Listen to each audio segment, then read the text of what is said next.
So, you want to play a mage, huh? Okay, well here's exactly what you need to do.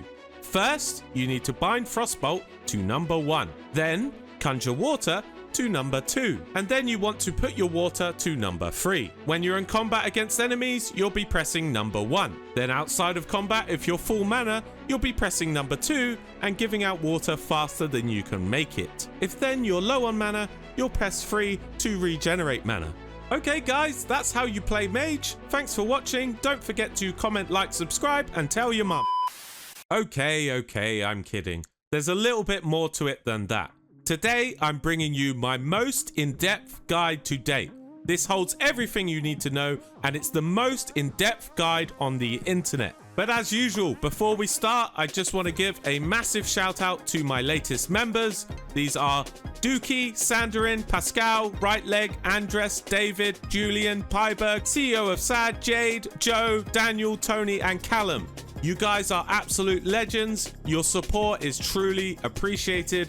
Thank you so much. As I said, this is going to be a long, in-depth guide, but you can find timestamps in the description to go to exactly what you want. I would recommend liking the video so you can quickly come back later if you don't watch it all in full. Races. Starting with character creation, we're going to look at the best races for Mage in Classic. This only really matters if you want to aim for the very top DPS and passes. For Alliance, you'll want to be Gnome. Gnome has 5% increased intellect, which scales with gear. For example, in the full BiS for Phase 4, Gnomes have 345 mana and 0.35% more crit than humans. It doesn't sound overly game-breaking, right? But if that was offered as an enchant or a consume, you would definitely take it. So if your goal is to DPS, then for Alliance you want to be Gnome. Escape Artist is also very nice to have. It gets you out some of the mechanics and it's very good in PvP. The other option is Human, which is okay in some scenarios of PvP versus Rogue, thanks to its self-detection from perception. But is it better than Escape Artist? Probably not. The human spirit doesn't really help us at all, leaving the best thing from humans is the increased reputation, which makes those long rep grinds a little bit better, which might be a great option for TBC. Speaking of TBC though, Draenei has a very good Rachel, which could end up being the best in slot, depending on any potential changes coming into TBC. I have heard rumors of these potential changes, but we'll talk about this in another video closer to the time. For the Horde, the options are even more marginal. Troll is the best in PvE due to berserking, but Undead is the winner in PvP because of both Will of the Forsaken and Cannibalize. Undead is also the best looking mage race of all time, and if I'm ever playing Horde, I always go Undead. In summary, just play what you enjoy, but if you really want to maximize your raid DPS and nothing else matters, then you have to go Gnome or Troll. You can always use consumables like the Noggenfogger Elixir to become Undead, and the Savory Deviate Fish to become human if you really hate the Gnome or Troll animations. Professions. The best mage professions are tailoring and engineering, hands down.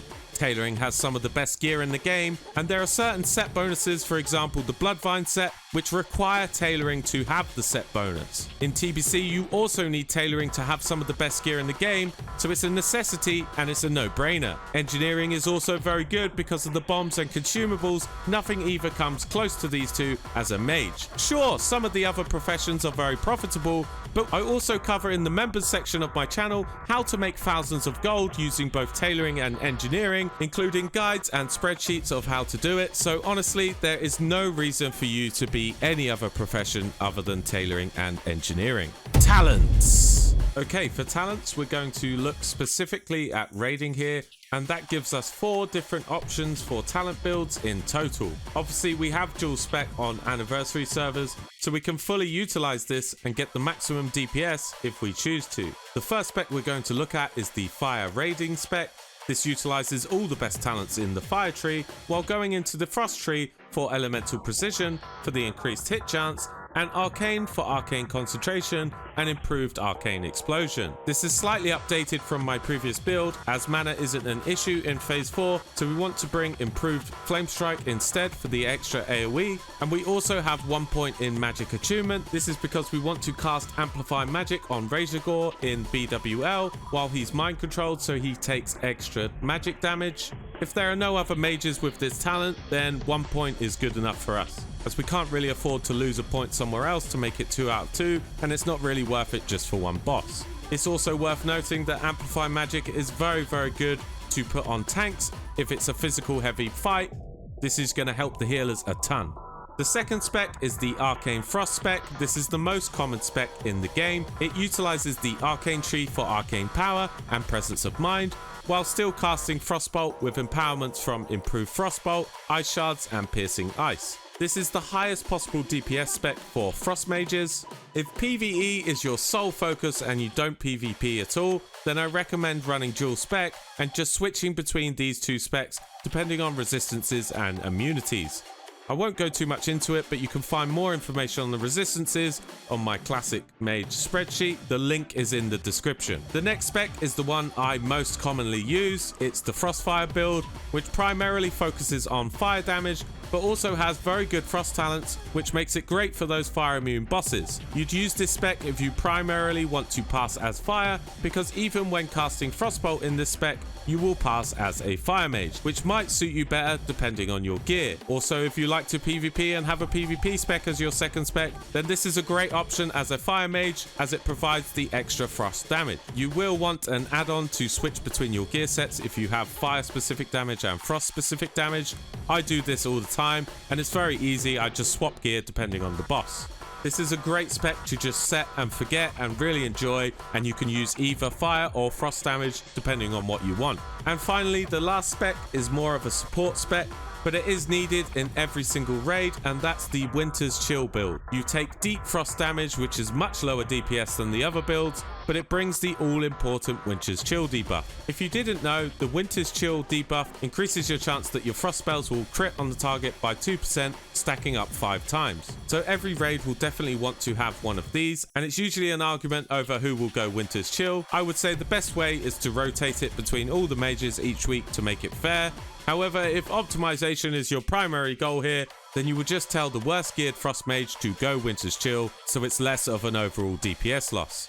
Again, all these builds can be found in my classic Mage spreadsheet. The link is in the description. Stats! So I'll quickly go over the stats. The first thing to mention is about hit rating. It's a common misconception that hit rating is the #1 priority and you must get hit capped above all else. Well, actually hit rating is just a stat like everything else and has a certain value that you must follow. The best way to explain stats is to break them down into equivalency points, which gives them a value against spell damage. But even still, there are so many variables to take into account. It depends on your current spell damage, hit chance, crit chance, etc. That said, I can give you a rough value that you can follow for phase 4.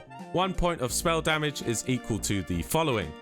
1% hit is worth 11 spell damage, 1% crit is worth 8 spell damage, and 1 spell damage is equal to 0.18 intellect. You can use the above points to work out if an upgrade is actually an upgrade. For example, if something has 10 spell damage and 1% hit, then that's actually better than an item with 20 spell damage. The hit cap is 16%, so we can get 10% through gear and enchants, which is likely to happen in this phase. After that, 1% hit becomes worth nothing, so bear that in mind. You can also use websites and add-ons to input these points and compare items to work out if it's an upgrade. EPs is actually something I'm going to go over very soon in the members section of my channel, including a spreadsheet which will tell you your exact EP values for your current gear setup and how to maximize your overall DPS. Becoming a member of my channel is available for $1.99 a month right now, so you can gain an incredible amount of value while supporting my channel on YouTube. Every single one of my members is truly appreciated. Thank you so much. Best in slot gear. Now we're going to go through the pre-best in slot and best in slot gear for phase 4, but we will also look at other options as well, so you know exactly what items to look out for. Starting with the pre-raid best in slot, for the head we have the 2 PvP head options, but I'm going to assume if you're looking at the pre-best in slot, you don't have ranking yet, in which case your best option is the Crimson Felt Hat from Stratholme. For the neck, we can get the Darkmoon Fair neck. It can cost quite a bit, but if you can afford it, definitely get it. If not, your next best is the Arcane Crystal Pendant. This is a mage class quest. It's got 6 intellect and 16 spell damage. You've also got the Star of Mysteria, which gives 1% hit. This is from Strat. and the Tempest Talisman, which gives 1% crit, which drops from the Hydro Spawn in Diamond East. For the shoulders, ideally you'd farm these as quickly as possible, as the PvP 2 set is very valuable early on. If not, if you're Frost, you can get the Boreal Mantle, which are very nice shoulders. Otherwise, you can get the Boreal Shawl from Scholarmance. For the cloak, we want this Amplifying Cloak from Diamond West. You should be able to get this quite easily. If not, we can also get honored with the Stormpike Guard and get the Stormpike's Cloak. For the chest, we definitely want the Bloodvine Vest. It's very, very good, but it's going to set you back 300 to 400 gold, but it is the best in slot, and yeah, you've got to find a way to get this. For the wrists, we have the Sublime Wrist Guards from Diamond North. These give 12 spell damage. Failing this, if you're after a specific school, you can get the Fiery Wrath or Frozen Wrath Braces. They give a lot more spell damage. For the weapon, of course, it's the Grand Marshal's Mage Blade. This is the best in slot, but like I said, you probably don't have rank 14 yet, so you want to get the Witchblade from Scholarmance. For the offhand, of course, we want the AV offhand. You should be grinding this reputation as soon as you can. It doesn't take long. For raw spell damage, it's Pharaoh's Touch. If you want frost damage, you go for the Tome of the Ice Lord, or you get the fiery one if you want fire damage. For the gloves, it's the PvP gloves. These are rank 7, so you should be able to get these quite easily. But if you can't get the PvP ones, the Hands of Power are very, very good gloves. An easy option is the Earth Warder's gloves from the Winterfall quest. For the belt, it's the Bang Fox Sash. This is in Blackrock Depths. It's quite a common drop, so you should be able to farm this quite easily. If for some reason you can't, you can go for the Stormpike Cloth Girdle, but the Bang Fox Sash has hit, so it's very, very good. For the legs and the boots, we want the Bloodvine Leggings. You really just want to get these one way or another. Otherwise, you can get the Sky Shroud Leggings from Lower Blackrock Spire. And same for the boots. If you really can't afford this, you could get the PvP boots or the Omnicast boot. The best rings are the Maiden Circle and the Songstone of Ironforge. If you're Frost, you can go for a Freezing Band, but they're very expensive. The trinket combination is the Briarwood Reed, which you need, and the Eye of the Beast. These are the best trinkets, so farm them. And then finally for the wand is the Bone Creeper Stylus. You can also get Wand of Biting Cold if you need frost damage from the AV quest. So that's all the pre-best in slot options. Next we're going to look at Frost Mage. Okay, this is the current Frost best in slot, but this can change when we get the 1% hit enchants, as currently we're at 16% hit, and with the hit enchants we'll get up to 18%, so some of this will change, but I'll explain more in a moment. For the head is the Musundere Circlet. It's a very, very good head, but I haven't seen it drop once yet, so that's annoying.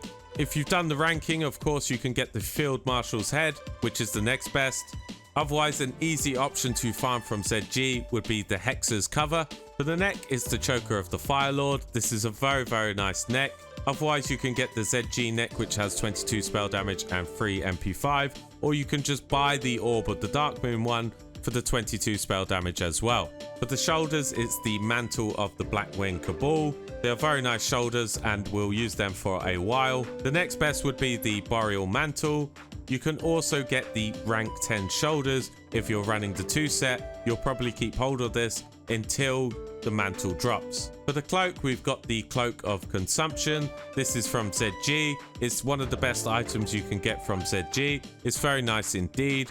But like I said, eventually if you hit the hit cap, this is one option you can drop. If the Broodlord cloak drops, you can keep hold of this. This is the next best cloak. For the chest, it's the Bloodvine chest. We want the hit. But again, if you become overcapped, you can still use your Robe of the Archmage, because the on use on this is very, very nice. But this really depends on if the boots drop, which I'll get onto in a moment. For the wrist, it's the Braces of Arcane Accuracy. These do have hit on. These are very, very nice. They do have hit on, but generally you wouldn't drop them, as the other options aren't that great. For the weapon, it's the Grand Marshal's Mage Blade.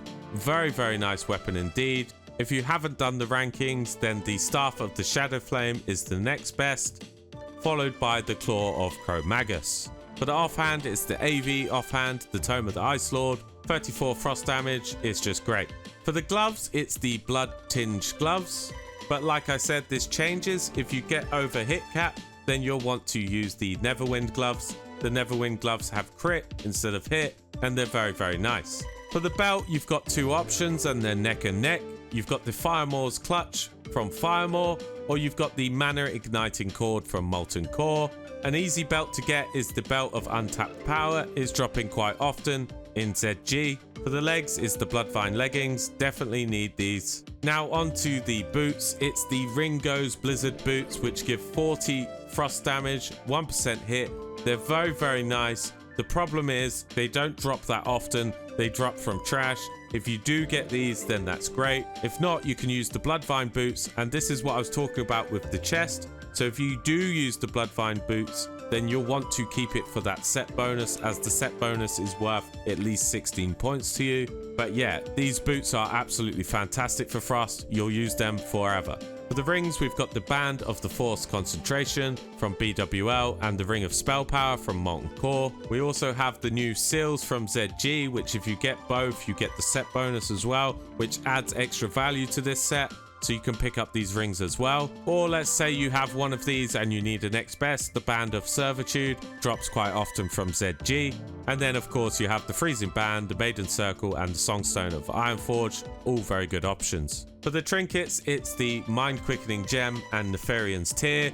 These are the best trinkets in the game and we'll use them forever. The other trinkets worth mentioning are the Zandalarian's Hero Charm and the Talisman from Molten Core. These both would replace the Eye of the Beast, and you would keep the Briarwood Reed until one of these special trinkets drop. Then lastly, the wand, we want to use the Touch of Chaos. Cold Snap is actually better, but it depends if you're killing world bosses. I'm going to make the assumption that you're not, but if you are, then go for the Cold Snap. But the Touch of Chaos is worth getting from ZG. So that's the BiS items, but now let's add the enchants and you'll see what I mean with the hit cap. So now when you look, we are 18% hit. So really we have two options. The chances of you being in this situation is very, very slim. But if you do get to this point, you can do one of two things. You could swap out the Bloodvine set for the Robe of the Archmage, as the on use is very, very good, and this would put us back to the hit cap. The other thing you could do is you could change the gloves to the Neverwind gloves, and you could change the cloak to the Broodlord cloak. But honestly, if you are in this perfect situation, the best thing to do is just to swap back to the Robe of the Archmage. Now for fire, I'll try to go over it a little bit quicker. It's the same head, very nice head. The next best option would be the PvP head or the Eye of Flame. Failing that, there's the Hexer's Cover, the Choker of the Fire Lord, or the other options as before, the Mantle of the Blackwing Cabal, or you would utilize the PvP 2 set and have the shoulders and probably the head until the nice head drops. The Cloak of the Broodlord, this is the one we will use if we are hit capped.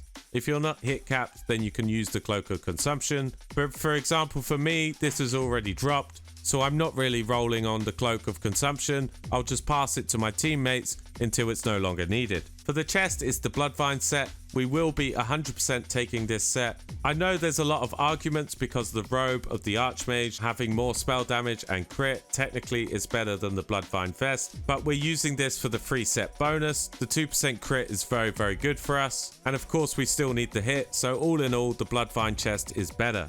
It's the same braces with the Arcane Accuracy. The next best would be the Fiery Wrath braces.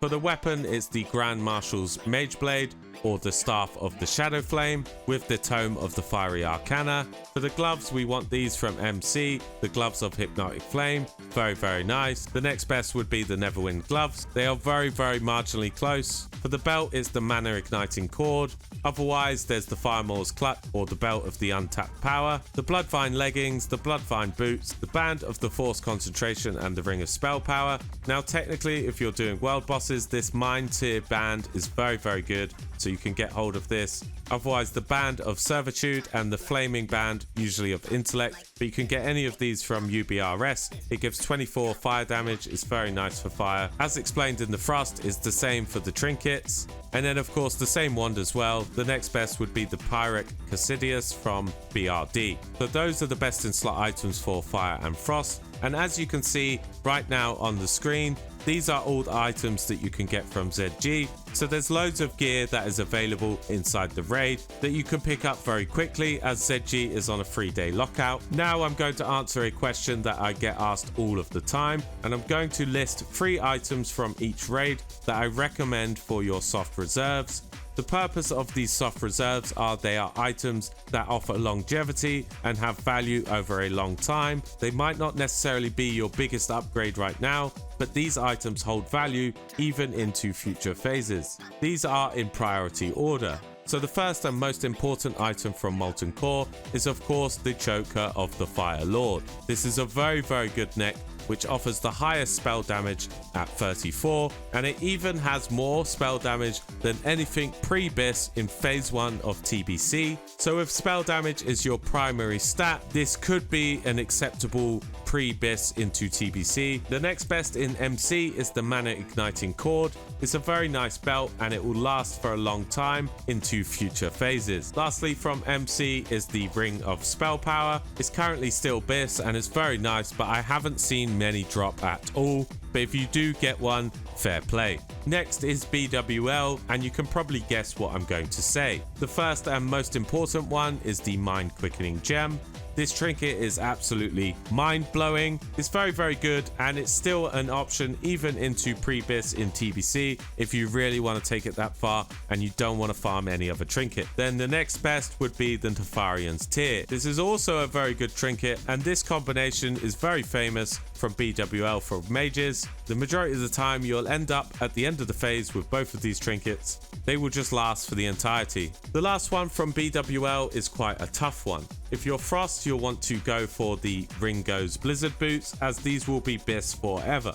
These are incredibly strong, but it's pretty awkward to soft reserve as it drops from trash, and I haven't seen a single one yet. And it also has no value for fire mages. In either case, you should then look at the Mantle of the Blackwing Cabal. These shoulders will last into Nax for sure. Lastly, in ZG. ZG is interesting because it offers us loads of gear, but nothing that's out of this world amazing in terms of lasting for phases and phases. That said, the first option for me would be the Cloak of the Consumption. It's a very strong cloak and it's a very good option if you need hit. It holds good value into future phases. It could be replaced in AQ, but it's no problem to keep it all the way into Nax. The next best option is the Touch of Chaos. Now this won't be the biggest DPS increase for you right now, but as I said, it holds longevity. This wand will easily last you until Nax, or even the end of Classic. And then lastly, I would say the Blood Tinged Gloves. You'll probably get these very quickly anyway, as we'll be running ZG a lot. It's very good for Frost if you need the hit. A bonus one for ZG is the Heart of Hakar. This will give us the Zandalarian Hero Charm, which increases spell damage by up to 204 for 20 seconds. While it's not as good as the Mind Quickening Gem, it's an easy trinket to obtain, so great to use in the meantime. Important reputations. In phase 4, the most important reputation is the ZG rep. We need it for the best enchants for the rest of Classic. If you're not familiar with this reputation, then feel free to check out my guide on my channel, which will give you everything you need to know about the reputation and how to get really good BJs. Another thing to note about reputations here is the Seneran Circle. During phase 4, we're able to start progressing our reputation, which is well worth doing now, as the Rock Fury Braces are an exceptional item and they will be available next phase, but they require a certain amount of reputation. Getting the rep now will save you tons of time later. The most important thing to note here is that killing the Twilight mobs in Silithus only grant reputation up until Honored, so if you're planning to do any farming, be sure to kill these mobs first before doing any quests or turn-ins. After Honored, then you can do the quests and the turn-ins. I'm going to add a guide for this in the future, but just wanted to get the information out to you so you can maximize your rep returns and get the best result. Enchants. So I'm going to quickly go over these, as it's been asked in the past to include enchants. Some enchants hold much better values than others, but I'll give you my opinion regardless. Your most important enchants are Spell Power on Weapon. This gives 30 extra spell damage, and equally as important is the Presence of Sight from ZG. Again, there is a guide on my channel which tells you what you need to do to obtain these, but basically it's an enchant that's available on your head and your legs, which offers 18 spell damage and 1% hit, so it's a lot of value. The last important enchant is the Zandalar Signet of Mojo, which gives 18 spell damage on your shoulders. Again, this is from ZG Reputation, and you need to be exalted to get it. The rest of the enchants aren't that important, but I'll go over them regardless. For the cloak, I'd recommend getting +5 on all resistances, or you can get +7 fire if you're doing a lot of MC BWL runs. They are both fine, whichever you use. You'll probably switch it to nature resistance next phase anyway. For chest, you want greater stats, which gives you +4 all stats. For braces, it's greater intellect, which gives +7 intellect. That's equal to 105 mana and a tiny little bit of crit. For the boots, you definitely want minor speed. This is fantastic for utility as you can avoid mechanics faster, but also it's almost essential for the majority of instance farms we do as a mage. If you really don't care, then you could get stamina, but I'd choose minor speed over stamina any day of the week. Finally, for the gloves, there isn't many real options. But if you're going to get anything, then get riding skill. This gives you 2% riding speed and seems pretty good. I haven't done the exact calculations for this, but over a long enough timescale, you'll save enough time to actually take a break from the game and go outside, which can only be a good thing, right? Rotations. For fire rotations, it basically depends on how quickly the boss is going to die, and a lot of bosses are dying very quickly, so it's a constant calculation for us. The perfect rotation would see us stack 5 of the Scorch debuff, so you'll basically want to spam Scorch until you physically see 5 Scorches. People often ask me in stream why I always cast 6 Scorches. This is because of any potential resists. Cancelling spells or popping cooldowns too early is pretty clunky, and because of travel time we will basically cast Scorch until we see the 5 Scorch debuff. As a solo fire mage, this will take a minimum of 6 Scorches to happen, because we're queuing the next one with assumption of resists. After we see 5 Scorches on the target, we will pop our trinket, any cooldowns and combustion. Then you will start spamming fireballs, hoping for some tasty crits and ignite rolls. As a solo mage, this isn't too complicated. However, if you have multiple fire mages in your team, then yes, you'll get the Scorch debuff much faster, but you have to be really careful with your ignites on Scorches. Ideally, you don't want to roll a Scorch ignite, but I'll cover ignite very shortly. If, however, you don't have many fire mages and the boss is going to die in less than 30 seconds, you would skip Scorching altogether. Just pop combustion and cooldowns and fireball straight away. If you feel that the boss is going to die in less than 20 seconds, then you would just pop your cooldowns and spam Scorch, as fireball won't have enough time to get proper value from combustion and ignite. So that's fire, simple, right? Now onto the super complicated hard one, which is Frost. You will cast Frostbolt and that's it. Well, okay, there is a couple of things to cover for Frost as well. As Arcane Frost, you need to manage your Arcane Power ability. You see, Arcane Power affects the spell when it hits the boss, not while it's in the air. Meaning travel time plays a big part here. To get the most optimal DPS, you'll want to pre-cast one Frostbolt and get it in the air before pressing your Arcane Power. The majority of players I see pop it straight away, which is a huge waste. Ideally, you can get closer to the target to minimize travel time altogether, precast your Frostbolt, pop Arcane Power and cooldowns and spam Frostbolt. You can use Presence of Mind towards the end of your Arcane Power, but only if it means your Frostbolt will land on the target before physically casting one instead. This means if you time it perfectly, you won't use Presence of Mind during the Arcane Power phase at all. In which case you can save it for the final blow on the boss to minimize downtime, but like I said, it really depends on travel time. Finally, for the Winter's Chill mage, you will literally just cast Frostbolt. If you do have a lot of mages in your group, then it will be worth using 5 rank 1 Frostbolts to get Winter's Chill up faster, but in a normal sized raid team with not loads of Frost mages, you would just use normal Frostbolt, as the damage loss from rank 1 doesn't outweigh the need for Winter's Chill. Unless of course, like I said, if you do have tons and tons of mages, then just use rank 1 Frostbolt and boost your buddies. Okay, so I'm going to give a brief explanation of Ignite and how it works with multiple mages. Basically, the target can only have one Ignite debuff, and this credit goes to the first mage who triggers an Ignite. For example, let's say me and you are in the raid. I could get the first crit and therefore get the first Ignite. Then after that, between me and you, we manage to keep the crits up. Your crits will only benefit my Ignite, and therefore my damage on the meter will go through the roof.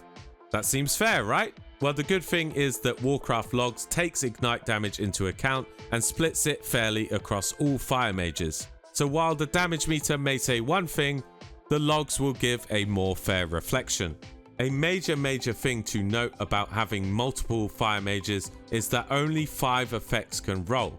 At 5 effects, the ignite is locked, and any crits onwards from there will only refresh the duration. This is why having a Scorch Ignite can be very bad indeed. I would highly recommend, while applying 5 Scorch debuffs, if you get any ignites, you will ask all fire mages to stop casting fire spells and cast Frostbolt or Arcane Missiles. Doing this will mean that the ignite will drop off and you're still adding a little bit of DPS to the boss. Then once the ignite is dropped, you can all pop your cooldowns and combustions and fireball it up. That way you have 5 fireball ignites, which is huge. I'll be covering more about the ignite mechanic and how to maximize multiple mage DPS in the members section of my channel before phase 5, so you can be prepared for a queue. Positioning. Now to talk about positioning. Positioning is very important as a mage. As fire, we have a very long range and we can utilize that for some complicated mechanics, etc. But generally you want to be in fire blast range, or if the boss isn't too much of a threat, you can also be in blast wave range. This means you have many options for the boss's final few percent and instant cast abilities to kill him off. For Frost, it's very similar. If you can be closer, then be closer so you can maximize your arcane power due to travel time. Just to go over the fire immune bosses, the exact resistances and fire immunities are on my spreadsheet, but the fire immune bosses are Baron and Rag in MC, Verlastraz, Firemaw, Ebenrak, Flamegore and Nefarian in BWL. ZG Fire is best in slot as there is no immunities at all. Consumables. Okay, to push your DPS and pass in raids, you should always bring consumables. Luckily for you, my spreadsheet covers every consumable available and what you should take. The most important consumables are the Flask of Supreme Power, the Greater Arcane Elixir, Mana Potions, Protection Potions, and Frost or Fire Elixirs. In my opinion, it's kind of rude to turn up to raids without any of these, as these are the absolute minimum. If you really want to min-max, then check out my spreadsheet so you can see all of the consumes that you need. World buffs. Okay, it's 2025, we should always have world buffs for raids. Doesn't matter if it's easy content, just take them anyway, and especially if you want to pass. For world buffs, we have the Rallying Cry of the Dragon Slayer, which drops from the Onyxia or Nefarian head turn-in. This gives 10% spell crit for 2 hours. It's huge for us. This does have a 6-hour cooldown, but only per layer, so don't fall for the layer invite scams. Some people will claim that you can only get it on certain layers, and they will ask you for money to get into that layer, but actually the world buff affects all layers anyway. For example, if the buff is dropped in layer 2 and you're in layer 1, you'll still receive the buff, but the cooldown will only be triggered to layer 2, meaning it can still be dropped again in layer 1. So bear this in mind when planning your world buffs, and boon it once you get it. Don't leave it to the last minute. You can use add-ons to see the exact times when cooldowns run out, so you can kind of get a gauge on when someone will drop it. The Warchief's Blessing, this is the Rend world buff. It gives 300 health and 10 MP5 for 1 hour. It drops in Orgrimmar or the Crossroads. Technically it's a horde only buff, but you can actually be mind controlled to receive this buff as Alliance, but it's not the most important buff for us. The Songflower, this is the Felwood world buff from Cleansing the Flowers. This gives 5% crit and 15 stats for 1 hour. It's very good, but it does only last 1 hour. The Dire Maul tribute buffs are obtained inside Dire Maul during a tribute run. You can either get a party to do this or just buy it from a hunter. They're usually sold for 3 to 10 gold. Moldar's Moxie gives 15% stamina, Slipkit Savvy gives 3% crit, and the Fengus Ferocity gives 200 attack power. It doesn't do much for us, but get it anyway as it's some buff protection. The Darkmoon Fair buff, this is available during the Darkmoon Fair from Sage. It gives 10% damage for 2 hours, which is huge. There is a cooldown with this buff, which is in game time, so bear that in mind. The Spirit of Zandalar, this is the latest world buff. It gives 10% speed and 15% stats. It drops in Booty Bay or on the island. All of these world buffs can be booned, so it's a good idea to plan carefully and boon well in advance of raids. There is a 1 hour cooldown on the boon, but you can boon something and then later on unboon, and then reboon something, so you get all of them booned up. The final buff I'm going to talk about isn't really a world buff, and it can't be booned, but it's the Blessing of the Black Fathom. You can go inside of BFD and click the Shrine of Gelihas to get this buff. It increases your intellect, spirit, and frost damage by 15 for 1 hour. This is kind of for the complete sweats who want to min-max. You can go and get this and then get summoned to the raid and have it as a buff. Add-ons. Finally, talking about add-ons, which I get asked all the time. To be honest, this is a whole different video in itself, which I'll be doing very soon, but the most important ones are on my spreadsheet, including all the links you need. If you've made it this far, I just want to say a huge thank you. If you've enjoyed this video and really want to level up your gameplay, please consider becoming a member to my channel. It's available from $1.99 a month at the moment, and a lot of members only content is going out, including gold guides and mage specific coaching to really elevate your gameplay. I assure you this is worth doing, and it supports me on my journey, which obviously I really appreciate. Thank you very much for watching this video, guys, and have a lovely day.